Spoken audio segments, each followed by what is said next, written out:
Hey everyone, welcome back to the O2B Technologies channel. Today, we're diving into how you can supercharge your online business with Odoo Ecommerce by building a powerful multi-channel strategy. Whether you're a startup or scaling enterprise, this is a game changer. In today's digital world, selling on just one platform isn't enough. Customers are everywhere: Amazon, eBay, Instagram, even offline stores. That's where a multi-channel strategy comes in, and Odoo makes it surprisingly simple. With Odoo, you manage all your products from one place. Update the price or stock of a product once, and it's automatically reflected across your website, POS, and even marketplaces.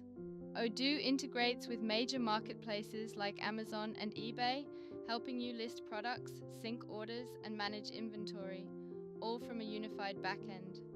Want to sell directly on Facebook or Instagram?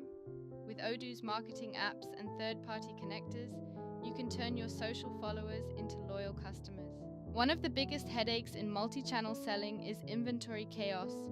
Odoo solves this by keeping inventory, fulfillment, and shipping tightly integrated, so you avoid overselling or stockouts. Odoo's built-in CRM lets you track customer behavior across channels. Whether they came from Instagram or walked into your store, you get the full picture. So, if you're serious about growing your e-commerce business in 2025 and beyond, a multi-channel strategy isn't optional, it's essential. And with Odoo, you can build that ecosystem without breaking the bank. Like this video if you found it helpful, subscribe for more e-commerce tips, and let us know in the comments, which channels are you using with Odoo? www.o2btechnologies.com